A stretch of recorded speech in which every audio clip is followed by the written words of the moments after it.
Social media is making women addicted to attention. And let's be honest, many men are addicted to consuming lustful pics and videos too, even on sites like OnlyFans and The Hub. Getting a huge dopamine rush is absolutely accessible and has never been that easy. This is so dangerous, although women's inner nature is to seek attention from the opposite sex in order to reproduce. The problem is that modern women prefer fornication and justify their poor choices with the excuse of knowing themselves more. Once they hit the wall and have an astronomical body count, they regret wasting their fertile years and want to find a provider. Some women just had one or multiple kids and now are single moms. As a result, many post-wall women go on dating apps in hopes of finding a victim. This is the cycle many modern women go through, and even though it's sad, we as men must do whatever it takes to stay away from that. Today, I am telling you how social media, or rather, the use given to social media, has ruined relationships. But before we go deeper, let me share the comment of the day. Shout out to Kmart. He said, "I have lived and traveled through Southeast Asia. I lived in Thailand for 5 years and had a Thai woman. The Asian perfect lady is a myth. When a foreigner gets involved with them, you are literally a walking, talking ATM. You will support her and her family. They are trained from childhood to take care of their family first. If they get a Westerner, it's like hitting the lottery for them. I've seen this in Thailand, Cambodia, and the Philippines. You can go and have fun, but that's it. Don't fall in love and get involved in a long-term relationship with them. If you read about Korea and Japan, the men in those countries are going through the same thing as men in the West. Birth rates in those countries are low and might even below replacement level. In the Middle East, it will be hard for a Westerner to meet and date a local woman. Between religion and other cultural differences, it's going to be hard. By the way, Saudi Arabian news just had a story of an all-female flight crew, so feminism is in the Middle East. Men, good luck and hang in there." Kmart, thank you for sharing. That is definitely something to keep in mind, guys. I want to also give a shout out to David, who has had a completely different experience. This is what he said: spent 2 years in Thailand during COVID as the Aussie government wouldn't even let their own citizens return home. I met my Thai fiancé the first week there, and we lived together happily for 2 years. Now the government won't give her a visa to come to Australia. I may well move permanently to Thailand. This has pissed me off that much on top of being locked out of my own country. Thailand is a great place, largely uninfluenced by modern Western BS and full of beautiful women.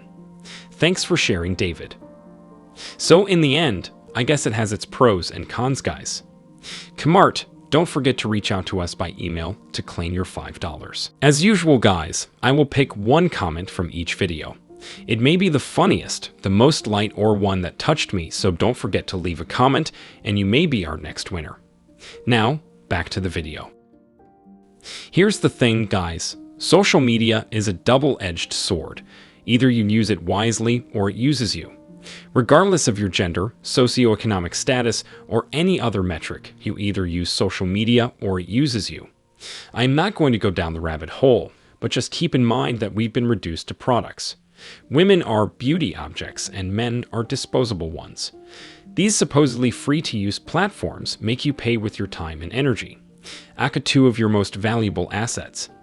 Women are aware of that, so they use social media and dating apps to get quick validation, whereas the puggled-in males have no sexual discipline and give them just what they want. Once you get out of the matrix, you can feel that the needy energy is all over the place. To be honest, women think of dating apps as going shopping at the world's biggest department store to them. They have too many options, even though they might be a 4 out of 10, while the average man, even if he's a 6 or 7 out of 10, becomes almost invisible. Social media has become a sort of destroyer of our civilization and relationships. One of the best policies you can implement as a high-value man is avoiding women who spend moderate to significant time on social media. The people working in these social media companies know very well what they're doing, and they program the underlying algorithms to make the apps extremely addictive. You simply can't keep up or compete with all the adulation women receive on the regular.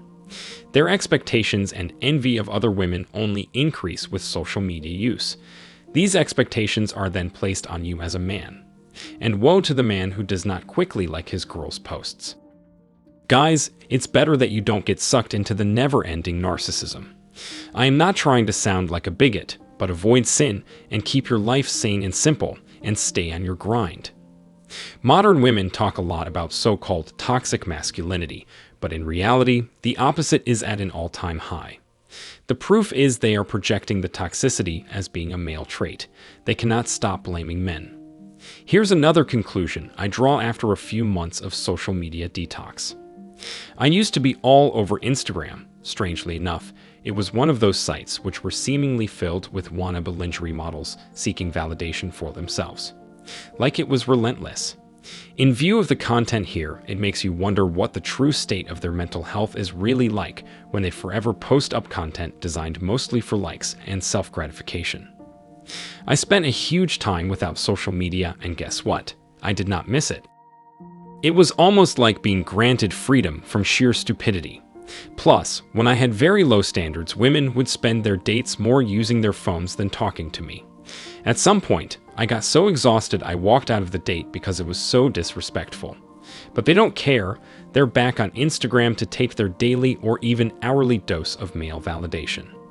We live in times of lust, and I am not meaning any bigotry or religious ideas. You don't need to look up any studies or read prophecies. Instead, look around and see it for yourself. Social media is dumbing down people and impacting the mental health of the masses, which cannot bear the thought of a day without devices. On top of that, here are some negative effects of social media on relationships. It has decreased time with partners, so the amount and quality of the time they spend together are almost zero. If someone is engrossed in social media, they are likely to miss or get irritated with a partner if they're interrupted. Whether we intend to or not, social media does decrease the quality of time spent in a relationship, which can decrease our satisfaction and sense of connection, and ultimately lead to a social media addiction if left unchecked. It is sad that couples spend dinners together watching their phones and not talking to each other. Another downside is the negative comparisons. Social media makes it much easier for us to negatively compare our relationships to other relationships or our partners to other people. This can impact our commitment to our relationship, leading to betrayal and possibly the demise of the relationship. According to a recent study, the larger the role social media plays in a person's life, the less satisfying their romantic relationships are. People may see what's happening in other relationships and falsely compare, causing relationship satisfaction to decrease. The same principle applies to men and women comparing themselves to some hot guy or chick in a photoshopped pic. Social media, or the usage most people give to it, is causing an overall decrease in self-esteem in the population and making women have idealistic but unattainable standards for the men they want. Another negative consequence of social media addiction is missed bids. Couples tend to be so distracted that they lose sight of the small but crucial actions to keep the flame going. For example, simple gestures like asking a question and reaching for a hand are polluted because none of the parties is willing to put their phone away. Regardless of the bid, a partner can either turn toward you, respond positively, turn away, intentionally or unintentionally ignore, or turn against you, respond negatively. There are missed bids in every relationship, but research conducted by Dr. John Gottman, fortunately, revealed that in healthy relationships, which are very exceptional, to be honest, couples respond positively to one another's bids about 86% of the time. Something I hear when I talk with friends who are in a relationship is that they often miss their partner's bids when they're distracted by social media. Although this is usually an unintentional turn away, it has the same impact on your partner as an intentional turn away, making them feel less important than social media. Although a missed bid here and there will not negatively impact the relationship too much, if this becomes a habit, it can have lasting detrimental effects. Jealousy is sadly normal, even more with the rise of social media. It usually stems from when there is potential attraction or ongoing interactions with exes.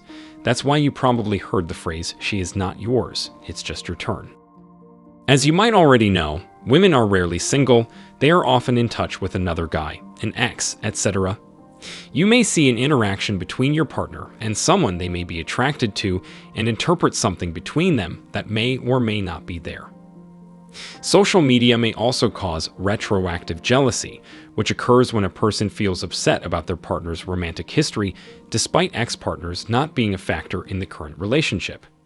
This stems from seeing digital remnants of former romantic relationships, social comparison, like comparing yourself to your partner's ex, or uncertainty, which occurs when seeing your partner's past on social media makes you question the stability of the relationship. Everything I said and more is causing men to lose their hopes of finding nice women. On the other hand, women are overusing social media and focus more on getting validation than establishing a genuine connection with men. I hope this video has shed some light on the internet's dark side, and most importantly, I encourage you to escape the matrix to preserve your mental and emotional health. Do not give entitled women more and more power just because they're hot. Go monk mode, build your life, and you will transcend society's narratives. I wish you tremendous success and freedom. Now it's your turn. What do you think? Have you ever thought about social media this way? How do you think it is affecting the dating marketplace and human interactions? Have you ever gone some time without social media?